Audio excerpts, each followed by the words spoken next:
morning. Continue to daven for our classmates. We'll dedicate this class to for Shalema, Avram, and Nusin Akayim ben VaEira. Okay, so we are on the bottom left of page 16, where it says Gimel, and we're in the middle of learning the Rebbe's talk, the Rebbe's essay on the subject of reclining. And the Rebbe proposed two different ways to think about the mitzvah of reclining and gave practical application to whether we employ one or the other of these two approaches. Approach one is that the mitzvah to recline is an independent mitzvah, which is that one recline throughout the evening. And now it so happens the time to fulfill that mitzvah called reclining is during matzah and wine. Approach A, or approach B, that reclining is another detail required in order to fulfill the mitzvah of matzah and wine. In the same way, matzah has to be a certain amount, eaten at a certain time, eaten within a certain time frame. It also has to be eaten reclining. Now, the difference would be, if a person ate matzah and didn't recline, well, which mitzvah did they fail? If reclining is an independent mitzvah, then they failed the reclining mitzvah. If reclining is a detail within matzah, then if you eat matzah without reclining, you didn't eat matzah. And the difference would be, when you read the matzah to make up for the fact that you didn't recline, well, you don't make hamotzi because you already ate matzah earlier. But do you make a bracha ala chilas matzah? If the first time round, when you ate matzah and didn't recline, you didn't fulfill matzah because reclining is a detail within the mitzvah of matzah, then when you eat the second time, you got to make ala chilas matzah again. And likewise, if it now happens to be that you're exempt from reclining because you're in the presence of your teacher, do you have to eat matzah again without reclining? If the first time around you didn't fulfill the mitzvah of matzah, because reclining is a detail of matzah, then you got to eat matzah again, even though now you're not reclining. But if reclining is an independent mitzvah that so happens to be done during matzah, then when you didn't recline the first time, you ate matzah properly. You didn't recline, and now you're exempt from reclining. So no reason to eat the matzah again. Clear? This is from yesterday. Now, again, we already know the end, which is the Rebbe maintains that both of these approaches are true. But now, before the Rebbe gets there, the Rebbe is first going to highlight different passages in the Shulchan Aruch that indicate each of these approaches. And it's going to come from what we learned, actually from the Shulchan Aruch and the Gemara, both of which we learned.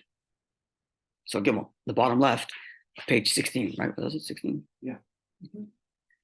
We can demonstrate or prove that the obligation to recline, top of 17, Tanaihu is a condition within achilas matzah, the eating of matzah.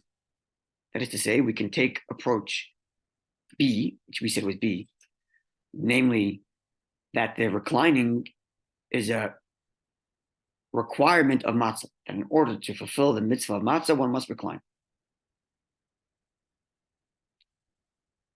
And not an independent mitzvah on its own, but rather a detail within the mitzvah of matzah and wine, that in order to fulfill the mitzvah of matzah properly, you have to recline.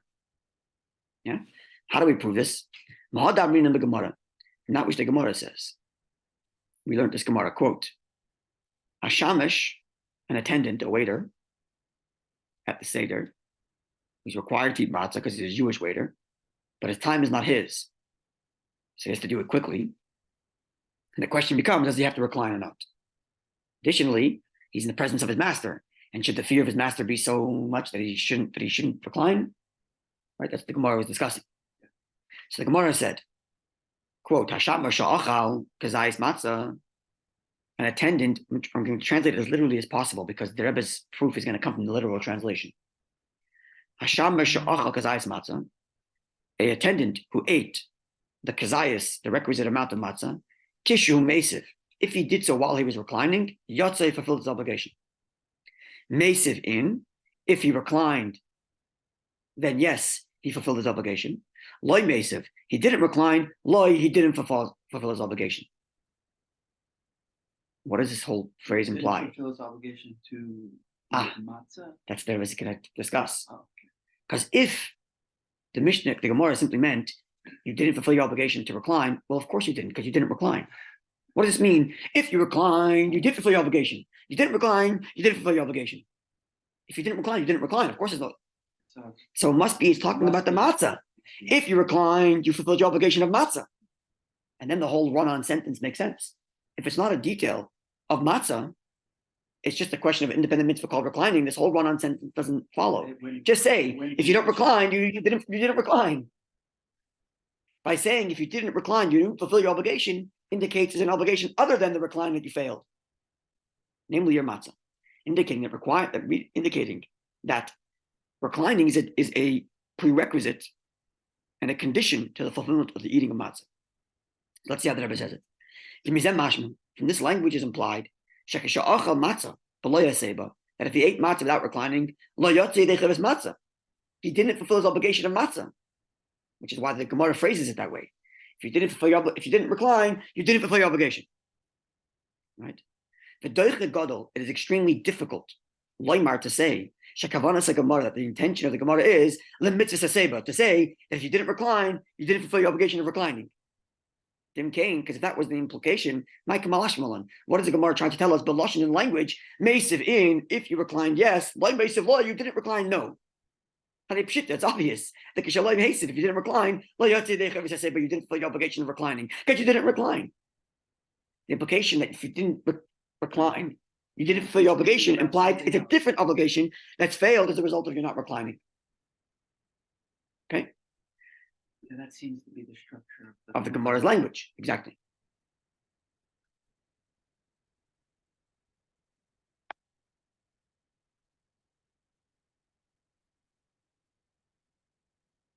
Now let's add another detail. It comes from a source we didn't learn, but we'll recognize the idea from the Gemara, from our Shulchan Aruch. Says the Rebbe, what I just said is implied from the language of the Gemara. And continues the Rebbe, the Rosh, Rabbeinu Asher, we learned about him on Shabbos. He was a student of the Maram Rottenberg, who was involved in trying to get the Maram Rottenberg out of jail and had to run to Spain as a result. We learned about it on Shabbos. He was going to pay the ransom. He was going to pay the ransom, but it backfired and he ran away. That's right. That was him. So this Rosh writes in his commentary to the Gemara, Shenestapik, he writes a doubt. He says, I'm not sure. If someone drank cup 3 or 4, but didn't recline. So he writes, I'm not sure, should we now obligate him, lachzar, to go back, the lishtos, and drink, behaseba, with reclining. So we look in the Shulchan Aruch, which comes hundreds of years later, the conclusion that one should not, because if you drank a cup of wine again after cup 3 or 4, you'd have to make a new bracha agafen, and that would seem as though you're adding to the number of cups. But this is the Rosh who's saying the doubt before the Gemara's conclusion, before the Shulchan Aruch's conclusion, many years before the Gemara's conclusion, which writes, Mekivan Sheh, considering that, quote from the Rosh,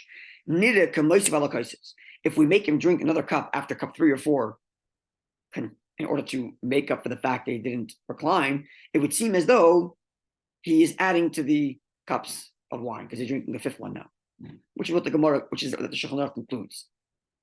But the Rosh now adds another angle, right? Because he's in doubt.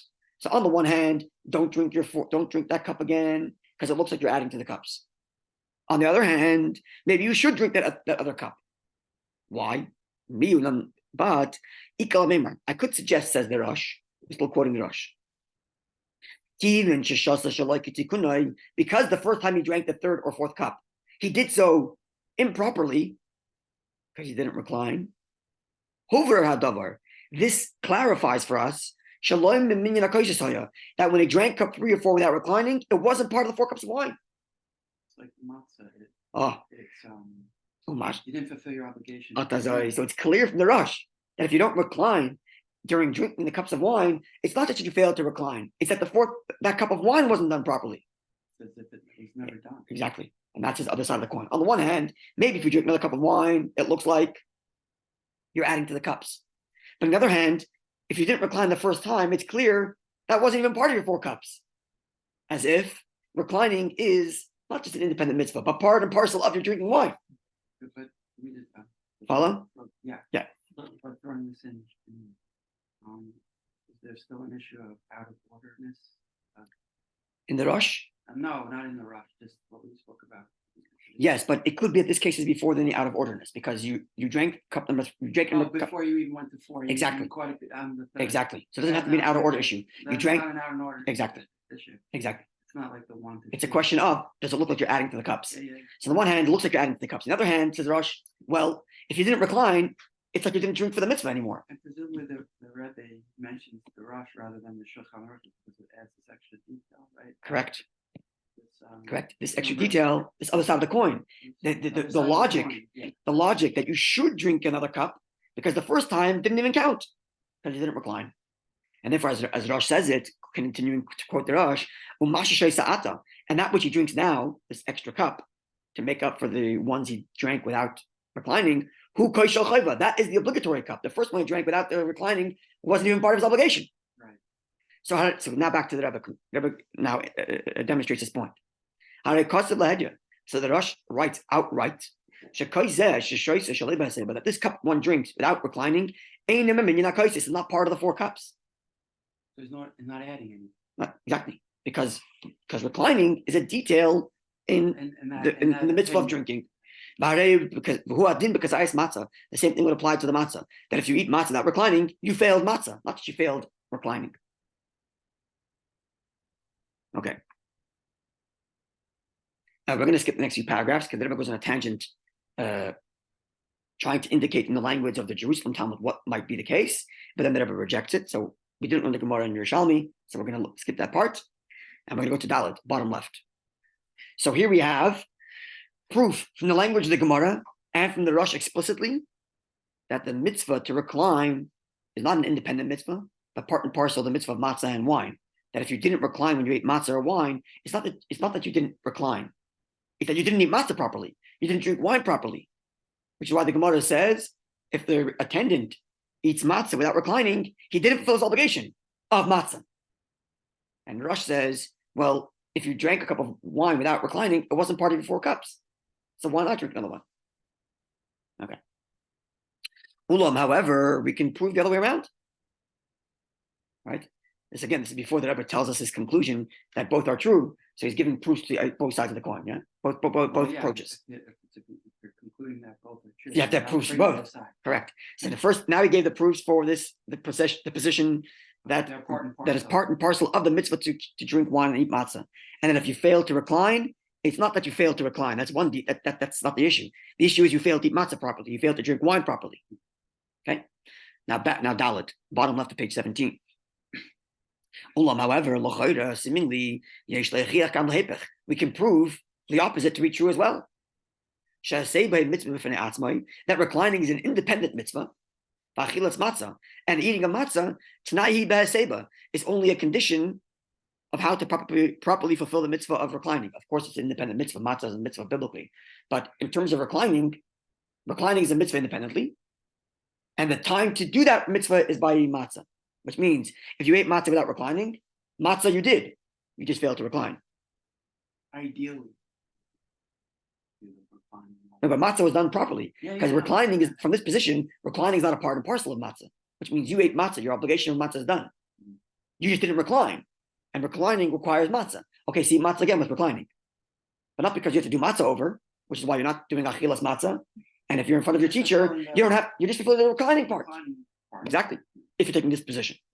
So how do we prove this position? Says the Rebbe, from the fact that, quote from the Shulchan Aruch, someone who decides to recline to the Shulchan Aruch during the entire meal, when he eats chicken, meat, or not roasted meat because it's a Seder night, but soup and whatever.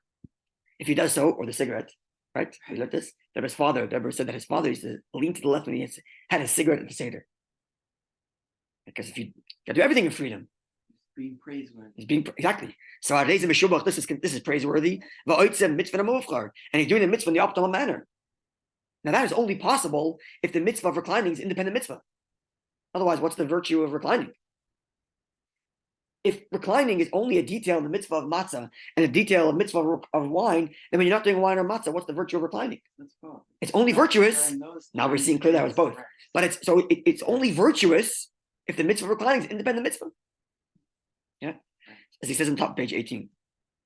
The Ibn Neymar, if we're going to suggest the chol inyana she'aseba, that the entirety of the mitzvah of reclining, it's only exclusively a detail in how to properly fulfill the mitzvah of matzah and the mitzvah of wine. So ma'al hashvach, what's the praise? And a beautiful mitzvah, the fact that he reclined throughout the whole meal.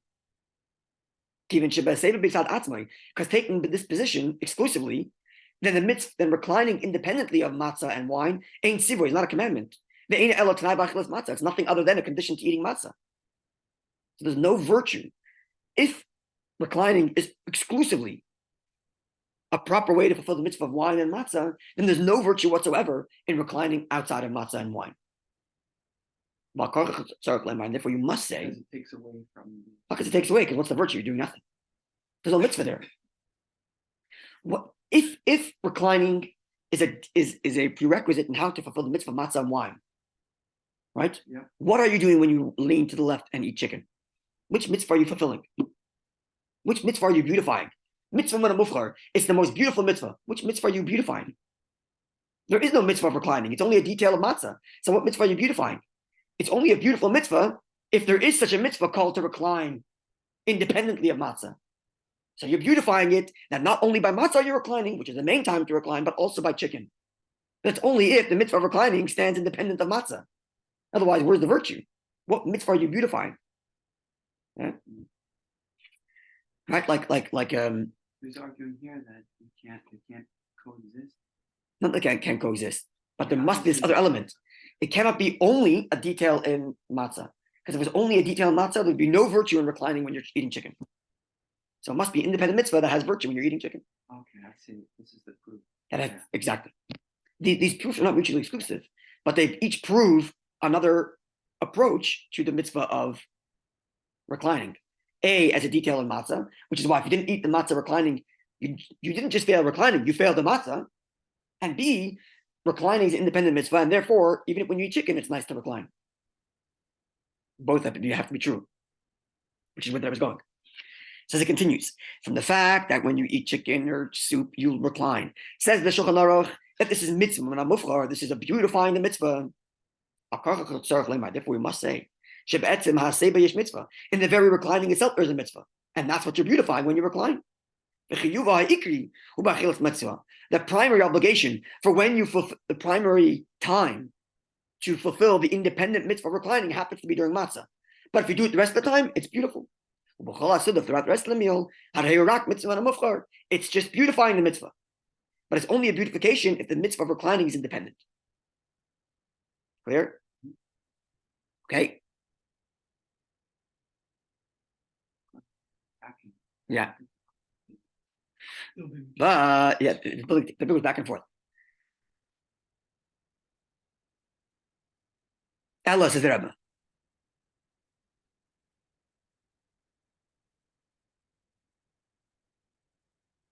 Allah, however, we can negate this proof. Why? To be Yom Tif, because on Yom Tif, Hare Kol Hasuda Mitzvah. On Yom Tif, every part of the meal is a mitzvah. You have a mitzvah to eat a meal on Yom Tif. And not just eat minimum, but rather, just as it's a mitzvah to honor the Shabbos and to give it delicacy by having a beautiful meal on Shabbos, right? Kach, we're quoting the Shulchan Aruch here. Kach kol yom tov, the same thing true of every Yom Tif. The yarba b'basar v'yayin u'megdanos k'vi yochalte. A person should have meat and wine and delicacies to his ability. Okay, so there's a mitzvah to have a nice meal. Now, if that's the case, in Ken Yesh Lemar, therefore we can say, in the same way, reclining is a detail in order to fulfill the mitzvah of matzah.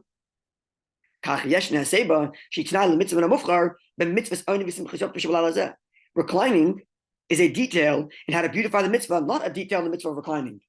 but a detail in the mitzvah of your meal. What was there as proof But before? that would sound like that it's an obligation to be. No, it's a beautification of the mitzvah. But which mitzvah? Everyone was saying like this. The Shulchan Aruch says, if you recline during chicken, you're beautifying the mitzvah. Which mitzvah are you beautifying? It must be an independent mitzvah of reclining. Says that every 1 second. Maybe not. Maybe when you lean to the left during chicken, you're not beautifying the mitzvah of reclining because there is no mitzvah of reclining. You're beautifying the mitzvah of having a Yom Tov meal by reclining on Pesach. In the same way, you have the obligation of matzah, the best way to do, not the best way, the required way to eat matzah is by reclining. The beautiful way to have your Seder meal is by reclining. So when the Shulchan Aruch says, mitzvah and mufchar, when you recline during chicken, you're beautifying the mitzvah. It's not beautifying the mitzvah of reclining, because there is no independent mitzvah of reclining. It's beautifying the mitzvah of eating your meal. Perhaps. And it was not an absolute proof. The fact that the Shulchan Aruch says reclining is a beautiful mitzvah is not an absolute proof that reclining is independent. It could be the beautification of the mitzvah to eat the meal.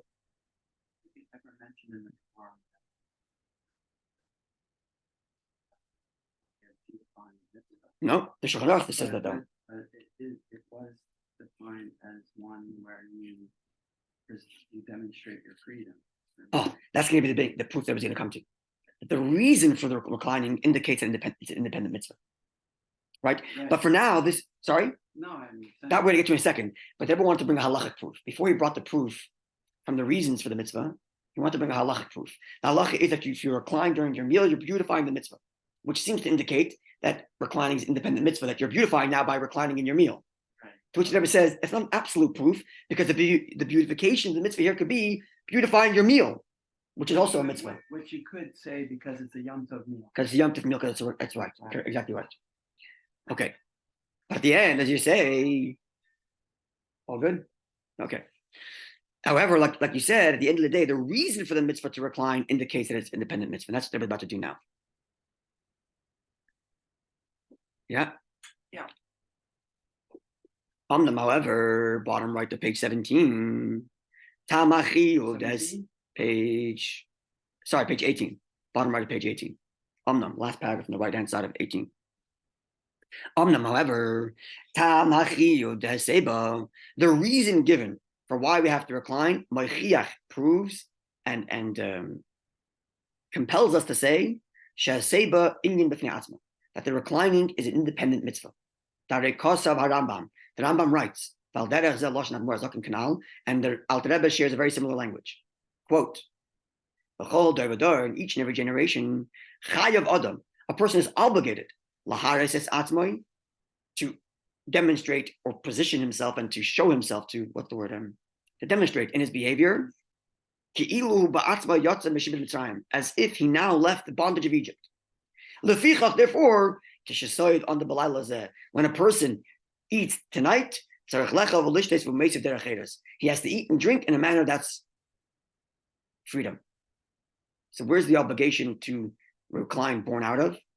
Not out of matzah, not out of wine, but out of your obligation to demonstrate your freedom. So it's independent mitzvah. Just in that language. It's from Rambam and Alter Rebbe. It's not in the Gemara. The Gemara didn't say that. We didn't, right? The Gemara didn't say that. It's actually two different Mishnahs. One Mishnah is the Mishnah we learned, the first Mishnah of Psachim, which says that even the poorest of people has to recline. A Mishnah way later says, in every generation, a person is supposed to see himself as if he left Egypt. The Alter Rebbe and the Rambam connect these two. That the mitzvah recline. That's correct. Why do they come to that conclusion? I'm presuming the following, because I mentioned this when we learned the Gemara. I assume because where does the Gemara put the halacha to recline? Not in the mitzvah of the Seder. When it describes Erev Pesach, it describes Erev Pesach like this. Make sure you don't eat so you have an appetite, and make sure you're reclining. As if to say, this is a generalistic thing about tonight. In order to prepare for tonight, number one, make sure you have an appetite, so don't eat too much. And B, make sure you got a reclining situation going on. Set your table in such a way that you're reclining. So it indicates from the Gemara's positioning of this mitzvah that it's not a detail in the matzah. Otherwise, when the Gemara got to the halachas of matzah, it would tell us to recline. But from the fact that it comes at the beginning of the Seder, it's almost like this is like set the tone for your Seder, recline. And that's presumably how Rambam. The matzah or It doesn't. wine. It's right. So that's another proof that Oh, it's really talking about. That's right. an I think independent mitzvah. I think that's the reason why Rambam and Alter Rebbe say that the mitzvah to recline is an outbirth of your obligation to demonstrate freedom tonight. Yeah. So as he explains, considering that this obligation to demonstrate your freedom, that's certainly an independent obligation. That's not a detail of matzah. It's an independent obligation. You have to demonstrate yourself as if you left Egypt. And from it is derived the obligation to eat and drink while you're reclining. From it meaning from your obligation to demonstrate that you are free. Not from matzah, not from wine. Therefore, we must say that reclining too is an obligation that's independent. Right? Therefore, the Rebbe says, in order to reconcile these things which seem to be opposing, on the one hand, we see sources that say the reclining is a detail within matzah and a detail within wine. And on the other hand, we just quoted source which indicates or proves that reclining is independent mitzvah. They seem to be contradictory sources. Therefore, we must say, reclining has both of these truths, both of these obligations. Aleph, number one, mitzvah p'nei, it's independent mitzvah to demonstrate freedom by reclining, obligation one. And B, t'nai b'mitzvah sechilas matzah, it's a condition. In order to fulfill the mitzvah of matzah properly, you have to recline. In order to fulfill the mitzvah of wine properly, you have to recline. Because both are true. Because they're not mutually exclusive. Right? It's not as if one negates the other. To start out, it seemed like, well, which one is it? Sources this way, sources that way. To which the Rebbe says, well, both are true. Why can't they be both true at the same time? Therefore, when you eat matzah while reclining, you're fulfilling two things. Number one, you're fulfilling the mitzvah of matzah properly, which requires that you recline. Just like it requires to eat a certain amount, and just like it requires to be eaten at a certain time, in a certain time frame, it also requires that you recline. That's number one. And number two, you're also fulfilling an independent obligation to demonstrate freedom by reclining. So when you eat matzah reclining, you're doing two things. You're A, fulfilling matzah properly, which requires that you recline, and B, you are demonstrating your freedom, which is an independent obligation, by reclining. Following? Well, the mitzvah is and in this mitzvah of reclining as an independent mitzvah, yesh ikra mitzvah, there's the primary time to fulfill that obligation, which is when you eat matzah and wine, and then there's mitzvah mufchar, then there's the beautification of the mitzvah, which is the rest of the meal. Mitzvah shel haseba, that is to say, you're beautifying the mitzvah of reclining, including karpas. Okay, yeah, we're clear. Did we settle the achilas matzah in the event that you did? So it would seem, therefore, that if a person ate matzah without reclining, he has to make achilas matzah again, because both are true. So even though, so when you eat again, you're doing both things. You're a fixing the fact that you missed heseba, reclining, and you're B, fixing the fact that you failed to eat matzah properly, which means you would have to make achilas matzah again, presumably. Yeah. Okay. So we'll leave it here, and God willing, on Monday we're going to see how the Rebbe takes this and puts it into the language of the Shulchan Aruch we read, right? Because on the one hand, the Shulchan Aruch begins by saying the reason for reclining is because you have to set your table and show your freedom. On the other hand, the Shulchan Aruch goes out of its way to explain why matzah and wine require reclining, because both are true. Matzah and wine does require reclining, and also reclining is independent mitzvah. Yeah. Maybe this explains why the Alter Rebbe sticks the laws of mourning in there. And we ask that. Before he tells us when to recline, he starts telling us about mourners who don't have to recline because they're. Why doing that?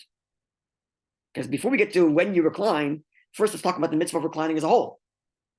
Then when we talk about matzah and wine, we're talking about reclining as they are detailed within matzah and wine. Oh, because they're exempt, right? That's right.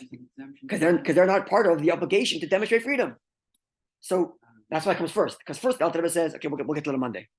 Yeah. Because first the Alter Rebbe said the obligation is to demonstrate freedom, and only later does he tell you that the obligation is to make sure you're eating matzah properly by reclining. Or maybe it's Maybe that's why it's on purpose to make the distinction. Independent mitzvah. Exactly right. That's the way you do it. Exactly. Not to make it seem as if it's only part of matzah and wine. That's Yeah. correct. That's what I'm suggesting. But more on that on Monday, God willing. Okay, good Shabbos and a good day. We hear Psudas Tavis. Good news locally and abroad. Amen. Amen.